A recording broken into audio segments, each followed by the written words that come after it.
Hello students, let me take you on to the study of demand analysis that we have begun. We have just completed studying about the concepts of demand and quantity demanded, the concepts of individual demand schedule and individual demand curve, and the concepts of market demand schedule and market demand curve. I now need to take you a little further. So are you with me? You better be. In this teaching module, we will learn about the determinants of demand, the types of goods, that is, normal goods, inferior goods, substitute goods, and complementary goods. So students, let us begin. We will start by asking ourselves this question: what affects my demand? I want you to start thinking about it. And as we are all thinking together, I'll put up some answers here, some probable answers. How much does the good cost? Affects my demand. How much do other related goods cost? Affects my demand. What are my likes and dislikes? Will the price change in the future? Then perhaps my demand might be affected. How much money do I have? What is the intensity of my want? Do I really want it? Is it urgent? What is the quality of the good? And so on. Having just dealt with the issues that affect our demand, let us now get the ball rolling, coming closer to what we want to study. But first, let me ask you another question that will help you to understand the concepts better. What are the things going on in your mind when you set out to demand a good? Do I like it? Do I have the money to buy it? What is the price of the good? What is the price of the related good? Let me give you an example here. When we go out to buy biscuits, we also look at other brands and see its prices so that we can compare and go for the one that we want. Will the price change in the future? Sometimes our demand is influenced by future changes in prices. We will learn about it in a better way now. All these points we will study under the heading of factors affecting demand. So today we will learn about the determinants of demand or the factors affecting demand.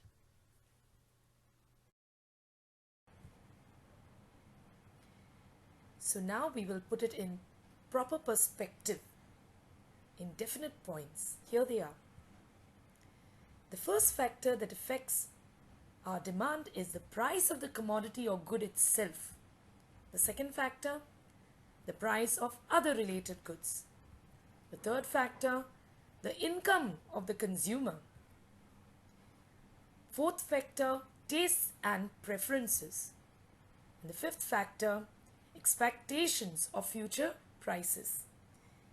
If you recollect, the questions that I asked you were very much related to each point here.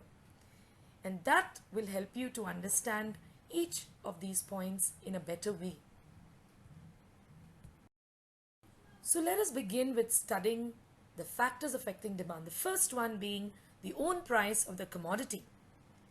With a rise in the price of the commodity, its demand falls. And with a fall in its price, demand rises. There is an inverse relationship between the price of a commodity and the quantity demanded. The second factor affecting demand is price of related goods. There are substitute goods and complementary goods, and that's how the relationship between goods can be expressed. In this slide, we will study about substitute goods. These are goods which can be substituted for each other. Example, tea and coffee, Coke and Pepsi, ink pen and ball pen, and so on. Here, the increase in the price of one causes an increase in the demand for the other, and decrease in the price of one causes decrease in the demand of its substitute. For example, increase in the price of coffee will increase the demand for tea. And vice versa will also be true. Decrease in the price of coffee will decrease the demand for tea. Why would that happen?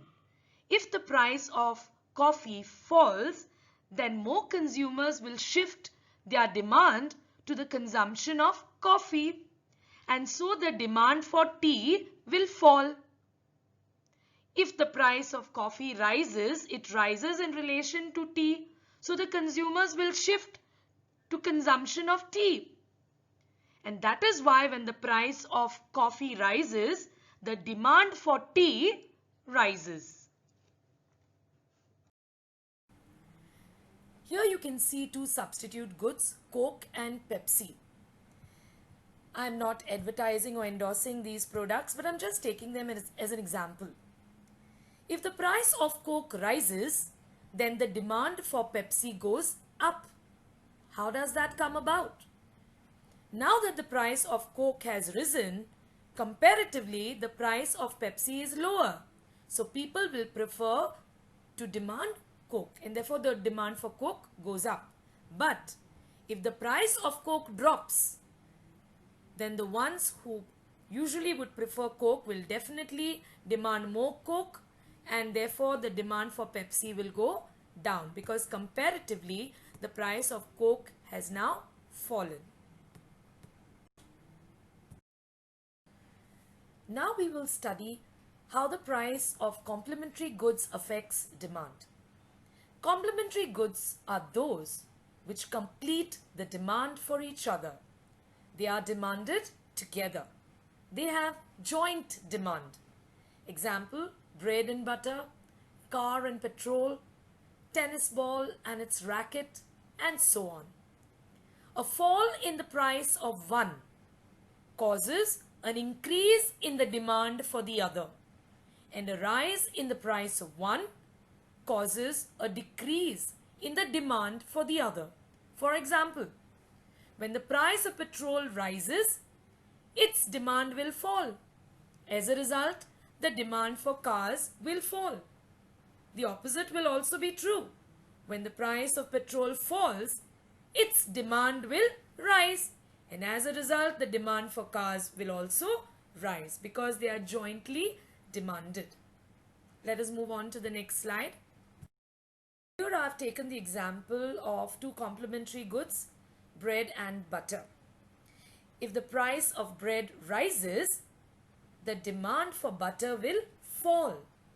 And if the price of bread falls, the demand for butter will rise. So you can see the relationship between price of one good and the demand of its complement. They are moving in opposite directions. See the arrows. The price of bread up, the demand for butter down. The price of bread down, the demand for butter up. So the relationship between the price of a good and demand of its complement is inverse. Let's move on to the next slide. The next factor affecting demand is income of the consumer. Change in the income of the consumer also influences its demand for different goods. The demand for normal goods tends to increase with increase in income, and vice versa. What do we mean by vice versa? The opposite is also true, that the demand for normal goods tends to decrease with a decrease in income. On the other hand, demand for inferior goods or poor quality goods like coarse grains, lower priced goods like coarse cloth, bajra, vegetable ghee and so on tends to decrease with increase in income, and the demand for such goods tends to increase with a decrease in income.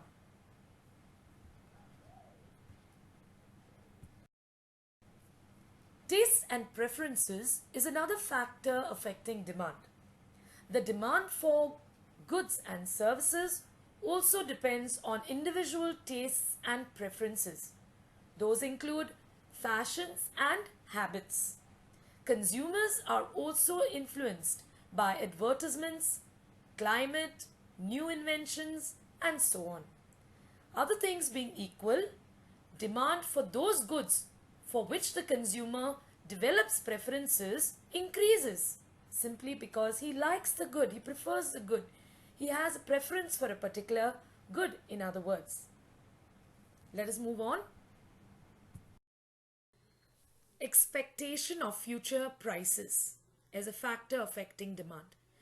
If the consumer expects a future change in the availability of a particular commodity in the near future, he may decide to change his present demand for the commodity. For example, if the consumer expects price to rise in the future, he will buy more in the present. But if he expects price to fall in the future, he will buy less in the present. Here we have an example. If you hear that prices of onions will drop tomorrow, you will postpone your purchase to tomorrow and you will not buy, perhaps you will not buy today. Let us move on to the next slide. Now we will study the difference between substitute goods and complementary goods. The differentiation between the two, or the difference between the two. Substitute goods are goods which can be substituted for each other. Example, tea and coffee, 7-Up and Sprite, and we just saw the examples of Coke and Pepsi and so on. Whereas complementary goods are those goods which are demanded together. For example, pen and ink, bread and butter, car and petrol, and so on. The second point of difference between substitute goods and complementary goods, the increase in the price of one, say coffee, causes an increase in the demand for the other, say tea. And a decrease in the price of one, say coffee, causes a decrease in the demand of its substitute. Let us see the same point under complementary goods, how different it is. A rise in the price of one, say car, causes a decrease in the demand for the other, say petrol. And a fall in the price of one, say car, causes an increase in the demand for the other, that is petrol.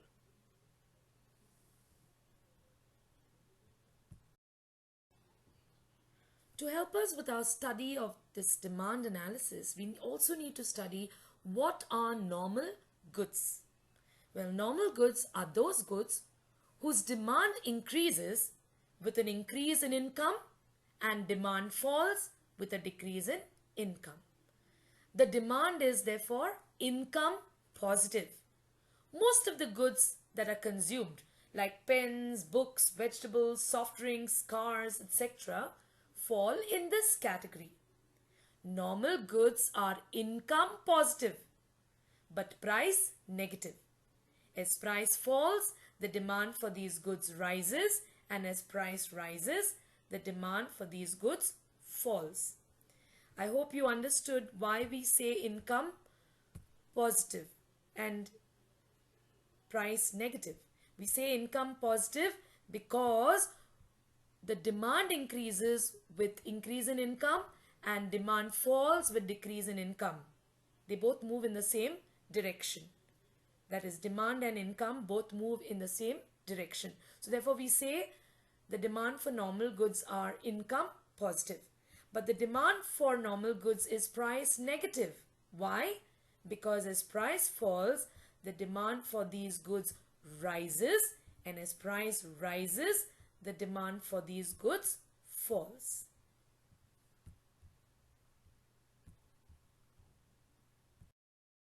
We also need to learn about what are inferior goods. These goods have an inverse relation with the income of the consumer. It means that when income falls, the demand for these goods rises, and when income rises, the demand for these goods fall. Thus, the demand for inferior goods is income negative, and because there is very high income effect, the demand for these goods is price positive. For example, coarse grains, coarse cloth, vegetable ghee, bajra, and so on.